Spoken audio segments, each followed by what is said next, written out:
Hey, welcome back. In this video, I'm going to be going over some of the most recent statistics in the Hamilton, Ontario housing market from March 2023. Hey, how's it going, guys? My name is Steve LoPresti. I'm a real estate agent, property manager, and real estate investor here in Hamilton, Ontario.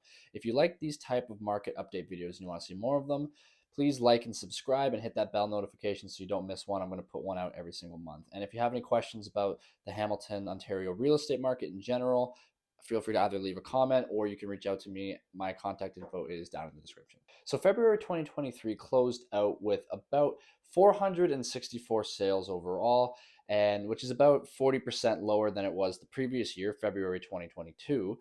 However, it also is higher than it was January 2023. So it's actually the amount of sales has gone up since January, since last month. So in January 2023, we saw 349 sales total in Hamilton. And then in February 2023, we saw 464 sales. So the amount of sales is going up. Sales for homes on the lower end have improved a little bit, but houses that are a little bit more pricey have still continue to decline. It seems that prices are starting to stabilize, especially when compared to February of 2022, because the benchmark price in Hamilton is starting to go up. So we had about 736 new listings hit the market in February. We have an inventory of around 990 homes, which is up about 128% compared to February of 2022.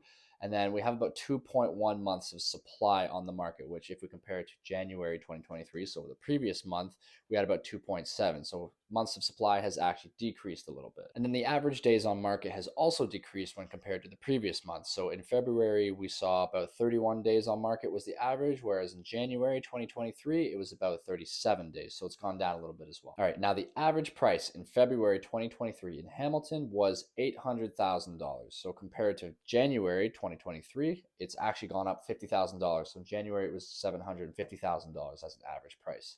Now the median price in February is $750,000. And then in January 2023, it was $719,000. So both median and the average price have gone up a little bit. All right, now let's dive into the specific property types. So across all of them, we're seeing an increase in the amount of sales compared to January 2023. Apartment condos only saw a bit of an increase, but the bulk of the sales happened in detached homes. So those have gone up quite a bit. So in January, we saw about 230 sales of detached homes. And in February of 2023, we're seeing about 308 sales of detached homes. Benchmark prices have risen across all property types except for apartment condos, but it's important to keep in mind that those ones also saw the smallest decline in their prices over the last year. All right, so in February of 2023, detached homes had an average sale price of $875,000 with a median price of $799. Semi-detached houses had an average sales price of $761,000, median $750.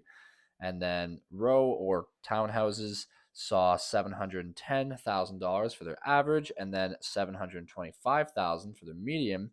And then finally, we have apartment condominiums saw an average price of $455,000 with a median price of $432. Now, when we look at the particular regions, it looks like the Hamilton Mountain and Stony Creek saw the largest percentage of the sales. So in the Hamilton Center, we're seeing an average price of $565,000. In East Hamilton, $596,000. On the Hamilton Mountain, $732,000. West Hamilton is $748,000. Flamborough is $1.09 million. Dundas $872,000. Ancaster $1.2 million. Waterdown $1.04 million. Stony Creek $812,000, and Glanbrook is coming in at $843,000. All right, so in summary, it seems that we're seeing a bit of a rise across all property types except for apartment condominiums in terms of the average sales price and the average sales. So I think this bodes well. It looks like prices are starting to stabilize and the market is starting to recover. All right, if you're curious about any of these numbers or you want a little bit more detail, feel free to reach out to me at any time. My contact info is down in the description. You can also just leave a comment, leaving any thoughts about what you think is going to happen with the housing market in the future. I'm always curious to hear what people are saying. So my name is Steve LoPresti. Don't forget to like and subscribe, and I'll see you in the next video.